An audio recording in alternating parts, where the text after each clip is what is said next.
to another episode of Meeting Mary Magdalene. Today, we're advancing a little bit further into our read of facts and myth. And we're actually going to allow us a little bit of mystery, because we're not here to figure out her mystery.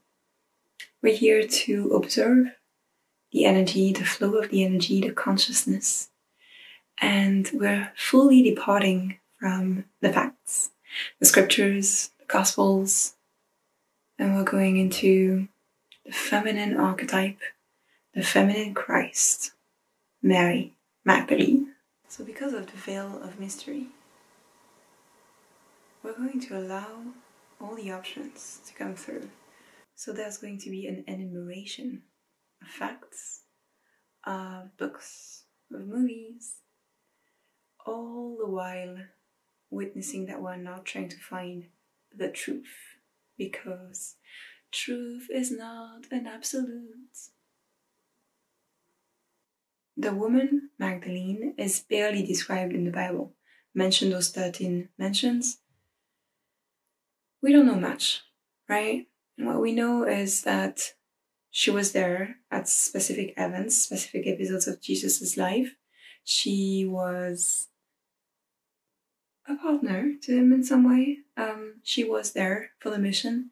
So because of the mysteries, the first reaction from a mystery is to try to figure it out, right? It's a difficult impulse to avoid, and it's an impulse that a lot of people have followed, and that I also have to catch myself from. So again, truth is not absolute. Let's see what we have here. We have this book, a book that I really enjoy because it's channeled, so it's witnessing the consciousness and typing down all the words that Mary Magdalene shared with them, and it really differs to a point to the books that I mentioned in the first episode, the first video where I mentioned those two books by Claire Hartsong, Anna, Grandmother of Jesus, and Anna, Voice of the Magdalenes. Here we have a book, so in French it's called the Manuscript of the Magdalene Manuscript, and then here we have the Alchemies of Horus and the Sexual Magic of Isis. And why do we mention this? It's because one of the mystery that is being shared with us at this time in the recent years is the fact that Mary Magdalene might have been a priestess of a specific order, and that order is dedicated to the goddess Isis. So who is Isis? Isis is an Egyptian goddess.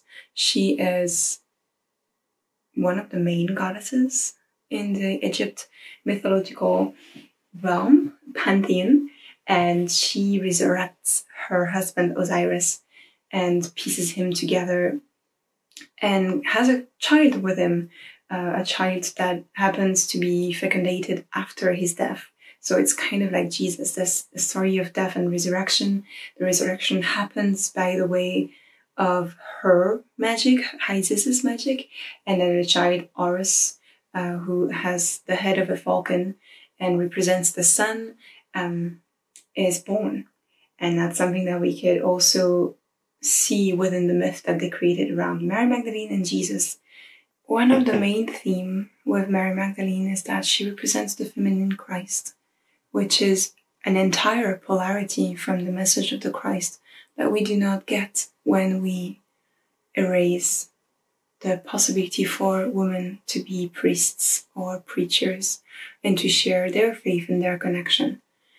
There's different paths, different spiritual paths, and when we remove one side of it, we're removing the response to the other path.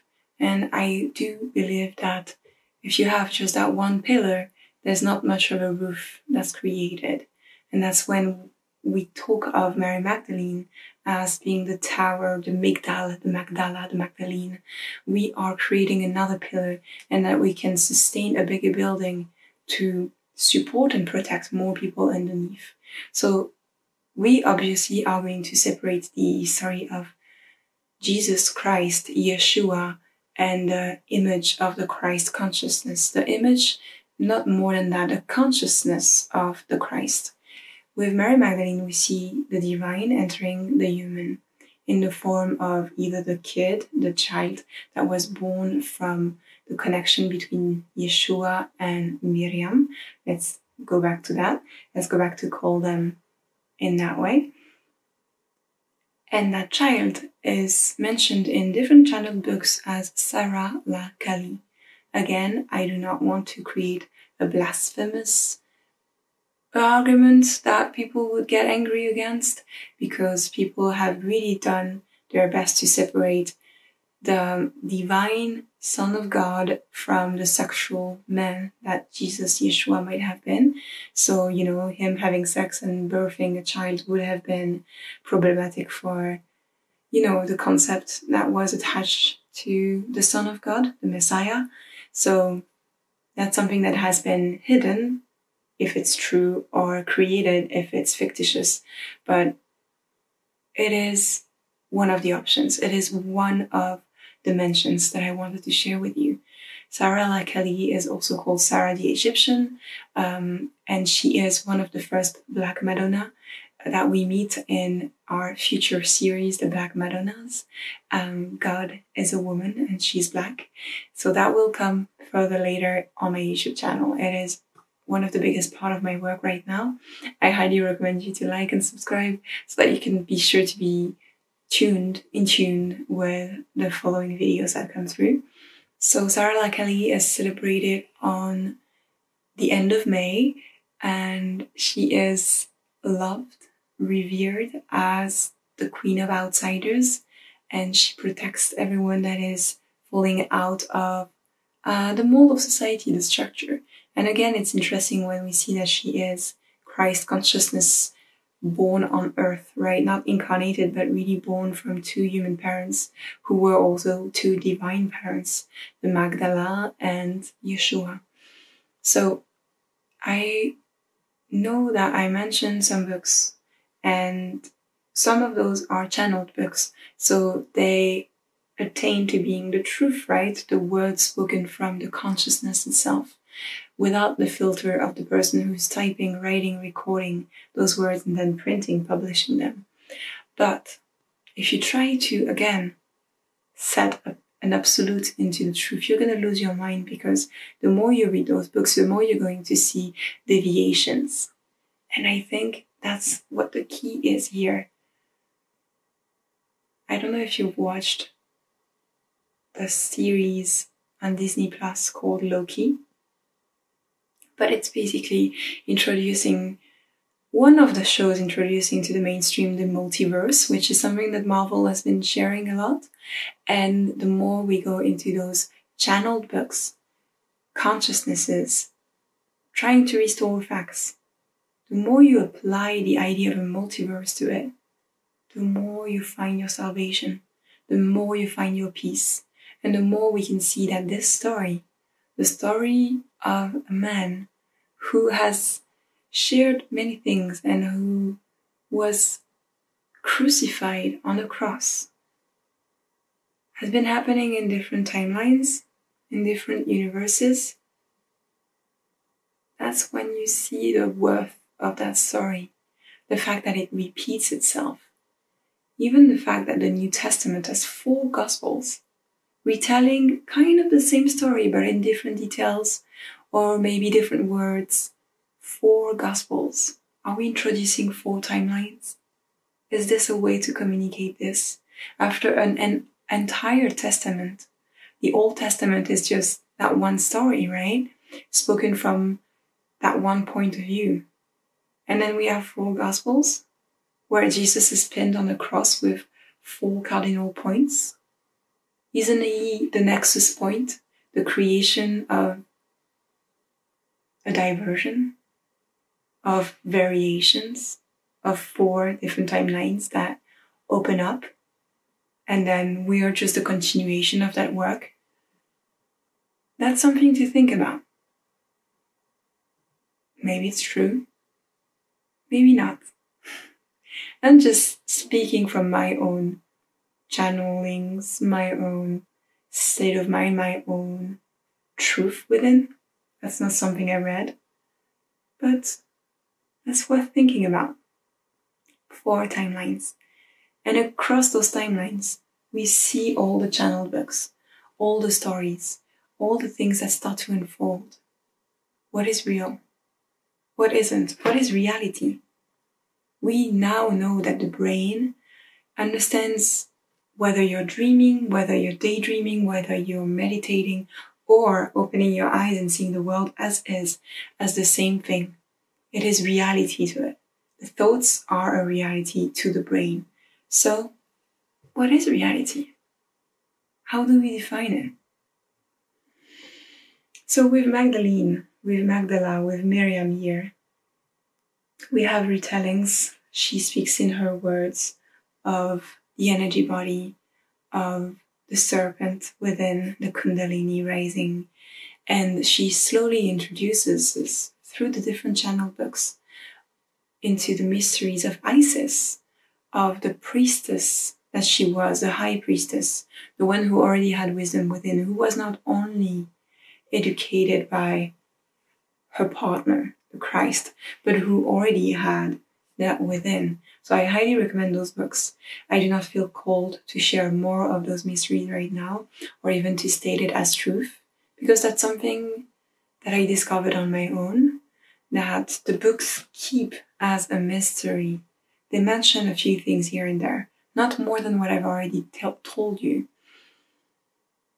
But we're, again, trying to not discern the truth, not trying to track that point, that fact, that argument, but rather to experience it. And that's where I want to go into the feminine Christ. It's an experience. It's an experience for every one of you, whichever gender, whichever sex you were born into, identify as. This is your experience. It's touchable. It's accessible. So, what do we do now?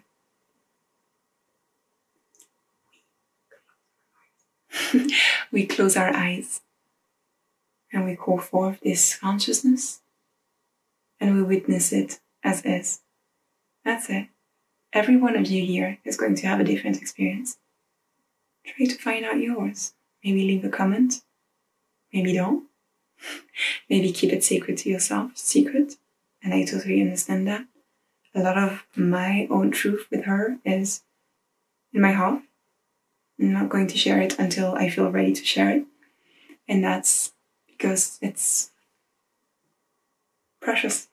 And not because it's fragile, not because it's something that cannot withstand being shared with others, but because it's something that resonates so deeply within me, within my essence, that it has to be kept between me and the goddess Isis, the goddess, the mother, Gaia, the actual creatrix of this world. So let's take you at nighttime. Let's shut the blinds. Let's light up our candles. And let's celebrate the feast of Mary Magdalene, which happens every 22nd of July in the mid of summer. Right now, today, when this video was published. See you. My intentions are to offer you a bridge between you and her, to witness her as she is on the day of her feast.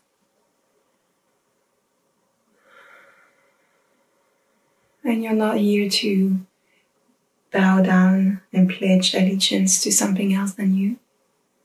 You're not here to put yourself in a submission role. You're just here to witness and to see in your heart if there is a bit of her that resonates with you. So I would love for you to start breathing in and out.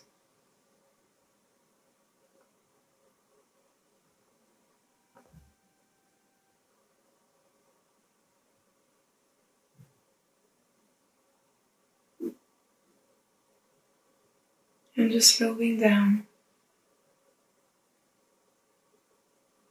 disconnecting from the worries, from the world that spins around us, the events, the news, people's opinions, our fears. We just remove them.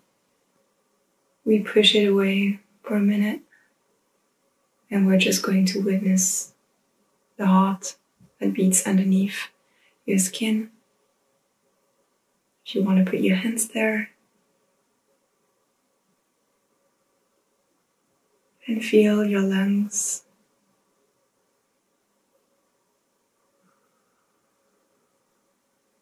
moving your chest as it fills up and out.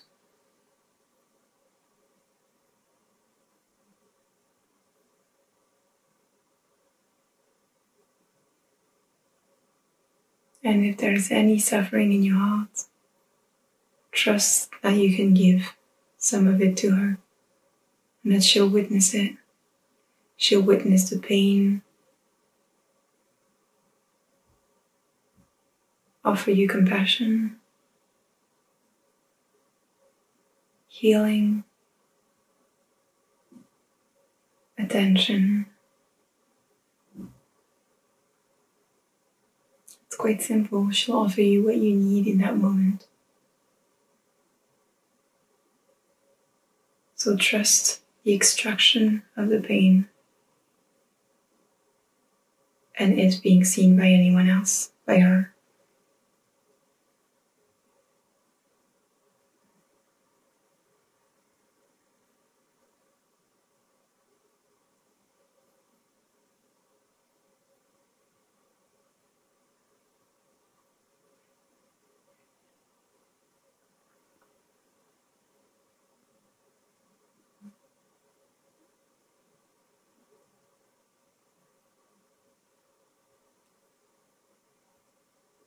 I'm going to send energy as being that bridge, that translator of her energy to you.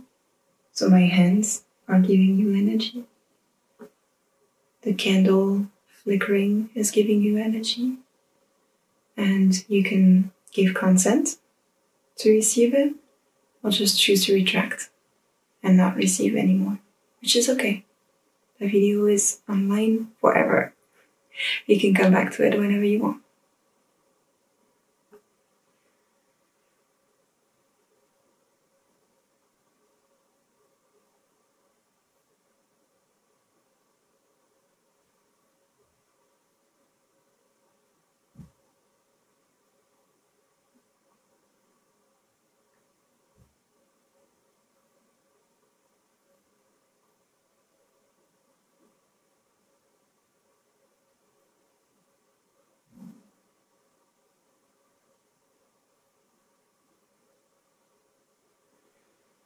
Let's have that one big inhale in and out. And now this video is going to stop, but the transmission continues. So allow yourself, your phone, your computer to shut down and your heart to continue to open and the transmission to continue and to let you that free flow of conversation with her for the rest of the day, the rest of her night, of her feast. Thank you for watching. See you soon.